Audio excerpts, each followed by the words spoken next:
Okay, today we are going to see World Wide Web threats, hacking, and illegal access. So there are many forms of intrusion and attacks. As compared to the internal threats, external threats get the more attention. Attackers may or may not com- have computer knowledge and skills to launch an attack. So uh, the internet attack may be occur by the or may be performed by the internal user or external user, but we are more concentrated on the external user because we can stop the internal attacks, but it's very difficult to stop the external attack because we do not come to know about the location of the user. So the hackers learn the details of the computer system by performing the attack to access the system illegally. They try to get the user credential. So whenever the external attacker attack on system, at that time it first find out the user credential. It first find the user credential and then attack on the system. Because using user credential, the attacker can break the system. Few of the attacks are unintentional, which happens because the lack of knowledge. So some attacks that performed by the internal user that causes that because of the lack of knowledge of the user. So user maybe get the credential and enter in the system. So such attacks perform unintentionally.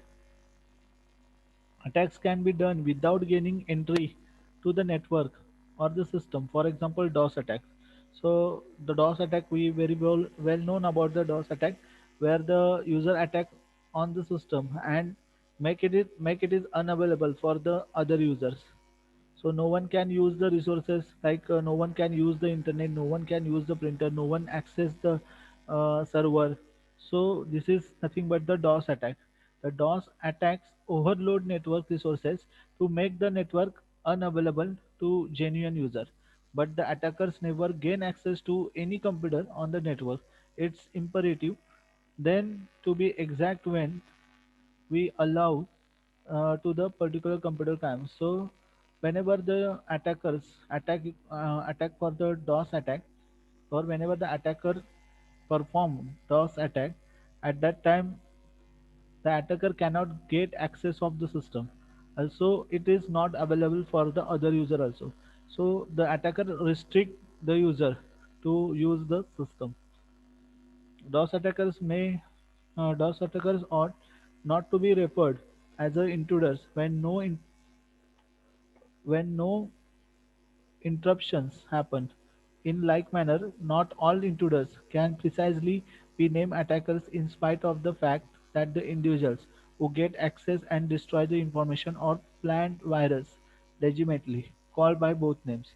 So sometimes the attacker get access means the attackers break the internal or break the security, get the credential details and access the all the information that reside on the network, and it the attacker may be attacked using the viruses or the some worm. Using that, the system makes unavailable to the user. Next one is the attack types. So the attack types are the relying upon how the intruder get passage how the intruder get passage to your computer or network, and what things the attacker does once he or she has get entry. The classification of attack is done as the follow. So these are the classification. First one is the pre intrusion or attack activity. Second one is the password cracking techniques. Third one is the technical exploit, and fourth one is the malicious code attack. So let's see one by one. First one is the pre attack. So in that the following steps are have done. First one is the pre-attack, second one is the initial access, third one is the full system access, fourth one is the planning back towards future access, and fifth one is the covering covering tracks. So let's see first one, that is pre-attack. Pre-attack phase focuses on the gathering information. Pre-attack information gathering contains the goal of the hack target of attack and finding the flaws of target which can be exploited to do the hack. The pre-attack phase also include few steps to hide the attacker's initial identity to or put some information program or devices in the place to collect the information or make it easy to access the system when they want to carry out attack. So in pre-attack, the user take the precautions that the attacker hide its identity and get access of all the details that are present on the system. Okay, so the attacker first uh, think about the that how the attacker break the security, like get the credential details. The attacker performed the following activities. First one, perform the port scanning. Second one, IP spoofing or the hide the attacker's identity. Third one is the inserting trojans on the target system. Fourth one, inserting tracking devices and softwares on the target system. And last one, the placing snippers in the place to capture the transmission and from the target system. So first one is the port scan. The port scan, a port is a point. So this is the first thing. A port is a point where the data enters or leaves a computer. So whenever the two computers want to communicate, they communicate through the ports. So the port should be open whenever one person transmit the information from one location to another location. Okay. When the port scanning is performed, the attacker will get the information about the standard ports and services that are running and responding on the target system. Operating system are installed on the target system, and the application and versions of an application are present. So whenever the attackers attack on the system, it first get all the detailed information about the ports. What are the ports are available on the system? How they communicate with each other? What is the port ID? Then what are the operating system run on the system? What are the application run on the system? All the information user or attacker needs before it performs the attack. Because if user does not, or sorry, attacker does not know about the port information, then how the user or how the attacker get all the details in the network. So for that the port information is must. Port scanner is the software program used to determine the TCP/UDP ports are open on a given system. So the port scanner is an application that is used to get the port detail information regarding TCP/UDP ports. The port scanners sometimes used by the administrator to check the vulnerabilities in their own system. If they found the vulnerability, they will correct it before the intruder come to know about it. So the port scan software used by attacker as well as the administrator. For good reason, the administrator use that, and for the bad reason, the attacker use that. So the one application for the different purpose. So the network administrator, uh, when use the port scan software, at that time at that time the administrator comes to know all the information regarding the port, that is which port is open and which port is working fine, which port has some problem. So the network administrator look after this matter if any port have issue and just correct it before the attackers attack on a system. Next one is the one more software is there, that is the SATAN, the Security Administrator tool for analyzing network. This tool is used for the port scanning. So as there is a port scanner software is there, the SATAN software is available for the same purpose. Using that, the user or network administrator or the attackers can get all the detailed information regarding the network as well as the port. Next one is the scanning is used for many purposes before the penetration or the attack. First one is the target enumeration. Locate the host system which is open to attack. Service identification. It is also used to identify the vulnerable ports and the services on the target system. And target identification. It is used to identify target system. So these, whenever attacker attacks, the three things the attacker perform. First one is the target enumeration. It locate the host system. First, he find out the system. Second one, it find out what are the services running on the system as well as the which ports are open. And finally, whenever the attacker identify the service, it identify the target.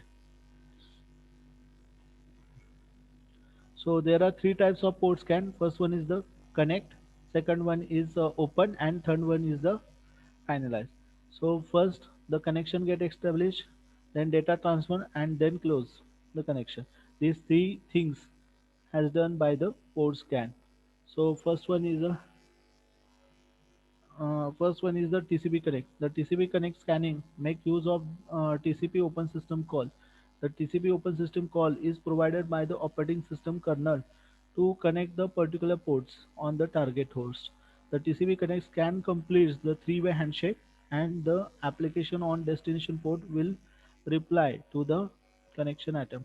So as we know about the three handshaking formula, where first whenever the two user wants to communicate with each other, it first establish the connection, then they'll transfer the files and get acknowledgement. These three things has been done in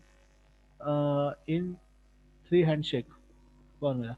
So here also the three things has been done. First, the TCP connect and connect scanning makes use of the TCP open system call. The TCP open system call provided by the operating system and kernel to connect the particular ports. So the TCP scan is used to connect the kernel to the system, and where the user comes to know which ports are open. Next one is the TCP sync or hop open. TCP sync scanning is responsible for sending the sync packet to the target host. The target host then respond with the acknowledgement. In case the target host is not listening to the specific port, but it is alive, then RST packet, that is reset packet, will be received. As well, a recent packet is also packet will be received. As this technique do not complete the three handshake, so it's a mysterious and not logged by the target host. So the second procedure is synchronization. So whenever the connection has done, after that the packet sent with the SYN packet, that is the synchronization. Okay. So whenever the packet reach at the destination, the acknowledge get acknowledged by ACK packet. But if the packet does not receive to the destination at that time, RST packet will be received. Okay. And next one is FIN. FIN packet is sent to the target machine to close the connection. When FIN packet is sent and the target host is alive but not listening on the specific port, it's reply with RST packet.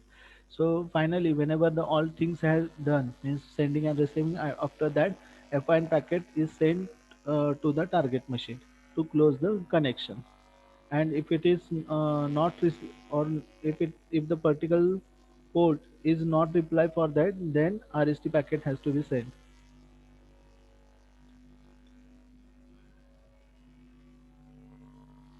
Next one is the address spoofing. Address spoofing means the hacker used to spoof address to con other computers and fool them into thinking the message originated from the different machines. So address spoofing, the hackers create the spoof address, that is the duplicate address that created, and so that the attacker hide their identity by creating address spoofing. The most popular spoofing is IP spoofing, where the duplicate IP is created. There are some spoofing methods is used by the hacker, which are ARP spoofing and web spoofing and DNS spoofing. So first one is the IP spoofing. Let's understand what is it. IP spoofing is changing the header of message. This indicates that the message is not come from the true source. The attacker computer impersonate impersonate another machine and makes the recipients to access the machine. Access the sorry IP spoofing means the changing the header or header of message. This indicates that the message is not come from the true source. The attacker computer impersonates another machine and make the recipients to accept the message which come from the attacker machine. Trusted ports are spoofed and it permits the hackers to get the message from the firewall or router. So in IP spoofing, the as we know the IP structure, there is a header and message. So when IP spoofing has done, it changes the header and message. So in that the source ID is there, destination IP address is there, so that get changed. So whenever this happen, the attacker can enter in the machine. Proper configuration of firewall is necessary to protect from IP spoofing. The IP spoofing is used to combination with one of another types of attack. For example, IP spoof address is used to hide the true IP address of the attacker in ping of death or test group and other attackers. So IP spoofing, why the IP spoofing has done? So whenever attackers change its IP, after that the user or the network administrator come to know about the IP address that is changed by the attacker only.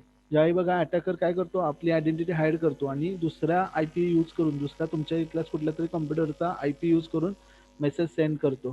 तर त्यावेळी network ॲडमिनिस्ट्रेटरला काय वाटतं की हा message आपल्या इथल्याच कुठल्या तरी computer सिस्टममधनं आलेला आहे. Remote procedure call service, the X Windows system, the Unix service and any service that use the IP address authentication are also subscriptable to the IPCB. If you are using different operating system like Unix, they are also get affected by the IP spoofing. Finding the address of the trusted host is the goal of the attacker. Normally, the communication between the sender and receiver is intercepted by the attacker. The attackers frequently perform DOS attack against the trusted host to prevent the trust host from the communication on the network. So the main aim of the of this attack is to get the address of the network. So for that, the attacker perform different activities like the attacker perform DOS attack, create the IP spoofing like that. So using that, the attackers can get the true address of network. The next step is to change the packet headers to make look as though the attacker's message are coming from the trusted host and the packet is sent to a service or the port that uses address authentication. So here after the do the IP spoofing, it change the packet header so that the port does not identify it. The biggest difficulty of IP spoofing is that the attacker must guess the proper sequence number of trusted machine. So if the attacker performs IP spoofing, then also the network administrator come to know because if they know the trusted number of trusted machines. Next one is the ARP spoofing. At the time of deriving the frames from the packets, the Ethernet header known only the destination IP, not the MAC address.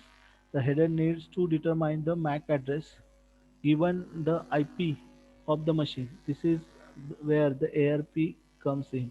The address resolution protocol maintains the ARP caching. ARP table maps the unique network IP to the MAC, that is machine to unique MAC address. So whenever the packets converted into frame, at that time the packet only know about the IP address. The packet does not know about the MAC address. So here the ARP comes into the picture, and ARP using ARP, that is the address resolution protocol. The packet the packet get all the information regarding the network. That is, it gets the MAC address also. This cache is necessary because the MAC address is used to physical level to locate the destination computer to which the message should be delivered. ARP spoofing involves changing the MAC to IP address entries, causing the traffic to be redirected from the legitimate system to unauthorized system of the attacker's choice. So whenever the ARP spoofing has done, at that time, the packets MAC address changed to the IP address and it redirects the traffic. For the particular IP address, if there is a no entry of ARP cache, then the ARP sends a broadcast message to all the computers on the subnet and requests the machine with IP address in question respond with the MAC address. This mapping is get added to the ARP cache. The ARP spoofing also known as the ARP poisoning. So whenever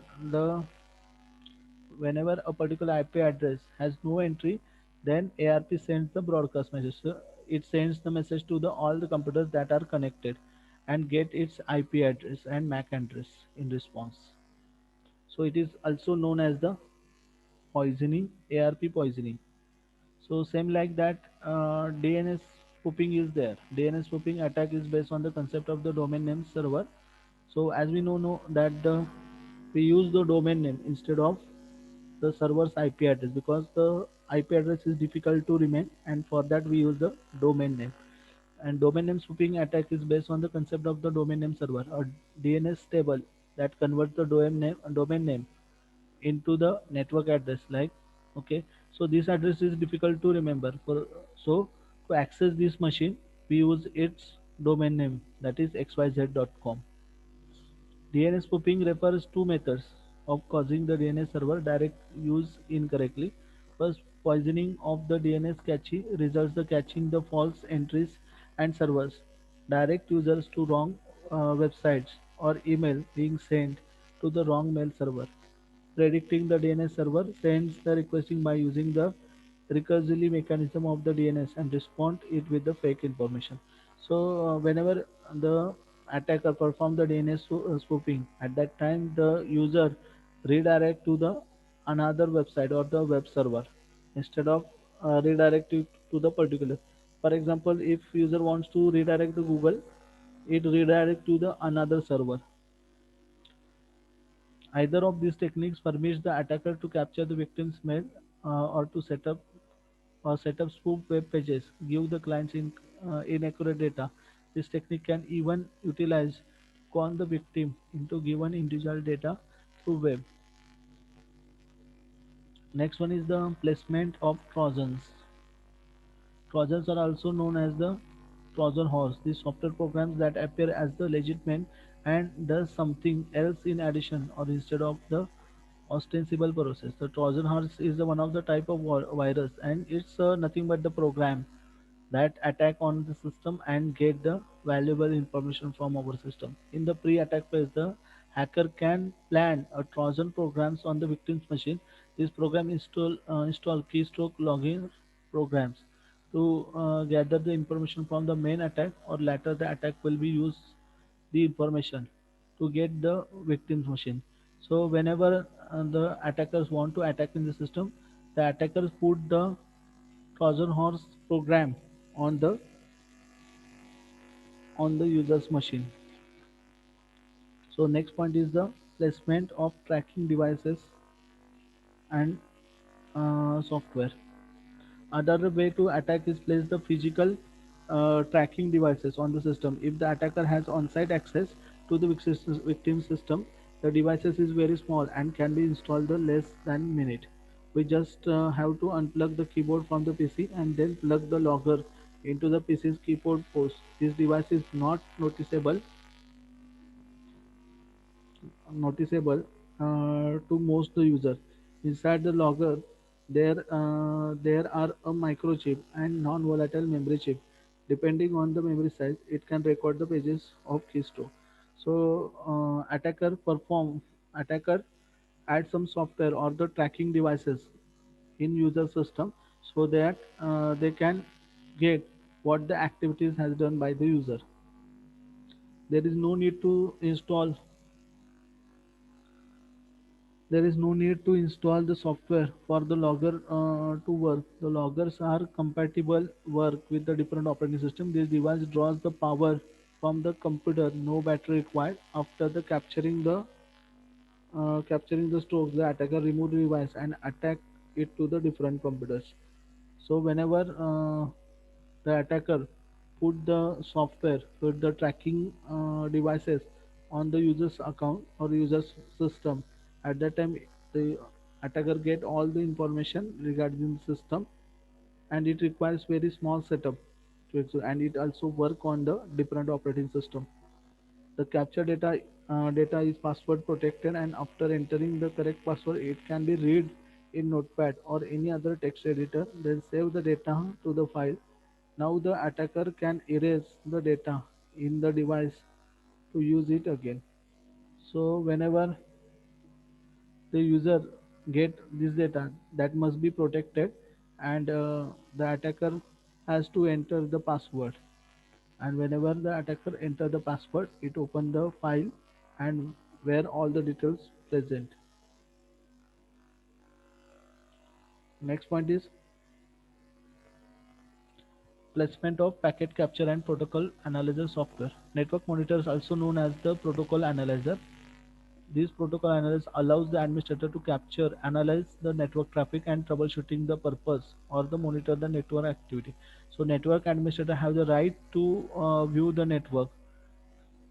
The network administrator get all the details regarding network. That means the which packet is gone in the network, which packet has come in the network. So the network administrator perform monitor network activity to capture the packets secretly. The hackers use this tool. Then a hacker read the information from the packets. The network sniffer are also used to listen the activity or the wire. Hackers use this tool to collect the network data and analyze it on the spot. Some triggers can also set some events in the data across the wire. For example, when the particular keywords in the mail communication move through the network, the tool allows user to capture only those frames that they are interested in. So the attackers also place the packet capture and protocol analysis software on the user's machine and get all the information regarding the packet by the attacker. Prevention of response cover.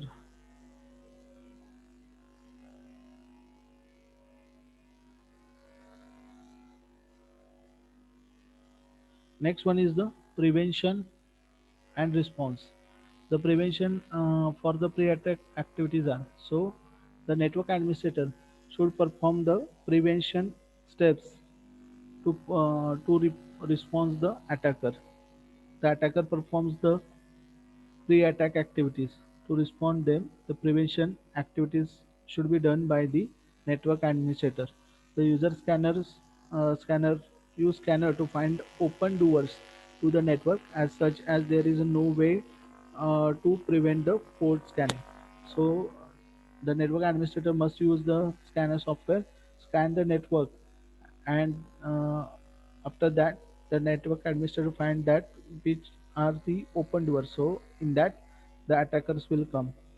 Do the address verification on the router to prevent the IP address. After the address verification encrypted authentication and configuration the router to reject the message which comes from the outside but appear as a internal. So after that the network administrator must verify the address on the router, because the if the administrator do the network verification, so that it comes to know about the authentication. Third one, the here it is.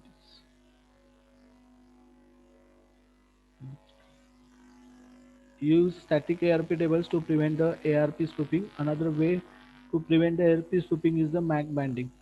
MAC binding can enable on the network switches. It allows the automatic updating, but if there is an IP address with the association with the MAC address, then the association between them cannot be changed except the administrator action. So network administrator also take care of ARP sweeping, and ARP sweeping, to prevent the ARP sweeping, the network administrator must done the MAC binding. There are some tools that are available with which monitors the change to the cache to provide the authentication, sorry, automatic notification to the administrator, so they will be aware of any attempts to the ARP spoofing. So whenever attacker tries to perform the ARP spoofing, at that time the network administrator get the notification, and the network administrator comes to know there must be attack will perform on system. Configuration the firewall properly so the Trojan will kept outside the network, or use the Trojan removal software. So the attack network administrator must perform the or must configure the firewall so attacker will not put the Trojan program on the system. Last one is the do the proper physical examination of the cable to prevent from the keystroke logging devices, or use the anti-keystroke logger programs to scan the keystroke login activity and detect the software-based logger. So to prevent the keystroke login, the network administrator must install the anti-keystroke logger program into the system. So today we end with this session. Today we discuss the prevention steps, that is the pre-attack, initial access, full system scan, planning backdoors and covering traps. So this pre-intrusion attack activities we completed. Next one is the password cracking that we are going to discuss in the next lecture. If you have any difficulty, let me know. Anyone have any issues regarding our lecture? Saurabh, Seema, Sufyan, Rupali, Khalid, Fiza, Damini, Ayaz. Anyone Yes, have sir. any issues regarding our topic? No.